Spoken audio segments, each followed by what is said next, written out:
Hello students, today I have brought poem first, The Ant and the Cricket, class 8th, and I have brought word meaning and question answer in easiest way. So this is ant and this is cricket. First word is accustomed to sing. यहाँ पे accustomed का मतलब है used to sing, मतलब कि cricket की आदत थी कि वो गाना गाता था. famine, scarcity of food. famine होता है अकाल. जब खाने की कमी होती है, पानी की कमी होती है, तो हम अकाल शब्द यूज़ करते हैं हिंदी में. सो famine means scarcity of food. lay by nothing, save nothing. जो क्रिकेट था वो अपने फ्यूचर के लिए कुछ भी बचा के नहीं रखता, उस सेंस में ये फ्रेज़ यूज़ हुआ है. gay, हैप्पी, खुश. जो क्रिकेट था वो खुश रहा करता था. Crumb, small pieces of bread. जो ये चींटी होती हैं, क्रिकेट होते हैं, ये इस प्रकार फूड क्रम्ब्स को खाते हैं, खाने के छोटे छोटे पीसेस. स्टारवेशन, हंगर, जिसे हम हिंदी में भूखमरी कहते हैं. इंग्लिश में भूखमरी के लिए वर्ड होता है हंगर और स्टारवेशन. तो क्रिकेट को ये चिंता होती है कि अब वो स्टारवेशन के वजह से मर जाएगा, इसीलिए वो चींटी के पास जाता है मदद के लिए. Tremble, shiver, कांपना. जो क्रिकेट होता है सर्दी की वजह से जब कांपता है तो उस तरीके से ये फ्रेज़ यूज़ हुआ है. ट्रैम्बल, शिवर, कांपना. सेट ऑफ, स्टार्ट, बिगिन करना किसी चीज़ को. Miserly, tight fisted. Tight fisted का मतलब कंजूस. मिजरली का मतलब, टाइट फिस्टेड का मतलब होता है कंजूस. हेस्टली, क्विकली, जल्दबाजी में कोई कार्य करना. So students, now will begin with question answer. First question is, when and why did cricket say oh what will become of me. Cricket ने कब कहा और क्यों कहा कि अब मेरा क्या होगा. Oh what will become of me का मतलब ओ अब मेरा क्या होगा. Cricket said so when he found there was no food in his house because how would he survive without food. सबसे पहला हमारा जो क्वेश्चन है व्हेन, कि उसने कब कहा.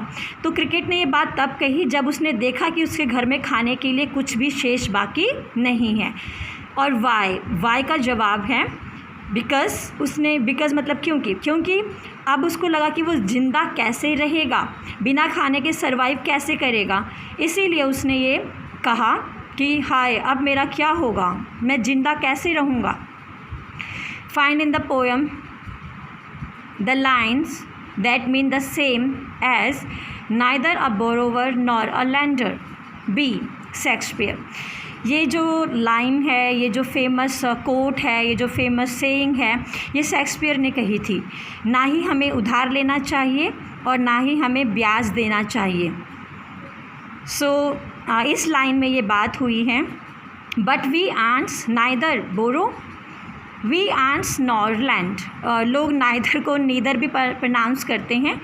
But we ants neither borrow, we ants nor lend. What is the principle of the ant? जो चींटी है उसका सिद्धांत क्या है, वो किस सिद्धांत पे चलती है. The ants have practical principle that one should work and save for future in his best time. बच्चों, ये जो आंसर्स होते हैं ये हम अपनी थिंकिंग से लिखते हैं. आंसर्स में सबके वर्ड्स अलग हो सकते हैं. आंट्स जो होती हैं, चींटी जो होती है, उनका जो प्रिंसिपल होता है, उनका जो सिद्धांत होता है वो बहुत प्रैक्टिकल है. चींटियों के अनुसार हमारा जब अच्छा समय होता है तो उस समय हमें अपने फ्यूचर की परवाह करनी चाहिए और हमें अपने फ्यूचर के लिए भी सेव करना चाहिए, ताकि फ्यूचर में कभी ऐसा समय आए जो बहुत कठिन हो तो हम उस कठिन समय को आसानी से व्यतीत कर पाएँ. और ऐसा तभी होगा जब हम अपने बेस्ट समय में फ्यूचर को लेके कुछ ना कुछ संचय करेंगे, कुछ ना कुछ बचाएंगे, कुछ ना कुछ सेव करेंगे. लास्ट क्वेश्चन है, why did the ant say dance the winter away. Ant ने क्रिकेट ये क्यों बोला कि डांस द विंटर अवे, ऐसा उसने क्यों बोला क्रिकेट को. The ant said so because in summer the cricket had sung and did nothing. Ant ने ऐसा इसलिए कहा कि समर के सीज़न में जो क्रिकेट था उसने कुछ भी नहीं किया और गाना गा के मज़े में, मस्ती में जीवन यापन किया है। Now in winter he should dance as he has nothing to eat and spend winter in dancing. और अब जब विंटर आ चुका है तो जिस प्रकार उसने गर्मियों को गाना गाकर व्यतीत किया है, तो अब उसको विंटर में डांस करके व्यतीत करना चाहिए, क्योंकि अब उसके पास खाने के लिए भी कुछ नहीं है। और जब गाना गा के समर व्यतीत किया है तो अब डांस करके विंटर को व्यतीत क्यों नहीं कर सकता। सो बेटा ये लास्ट क्वेश्चन है, इसका आंसर्स भी वेरी करता है, डिपेंड करता है कि थिंकर जो है वो किस बात को हाईलाइट करना चाहता है।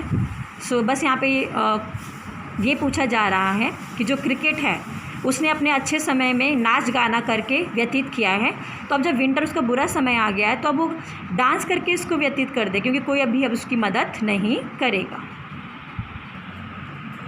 So in this video we have done word meaning and question answer of this poem in very easiest way. I hope you have understood. If you have any problem, you can send me your queries, you can send me your questions.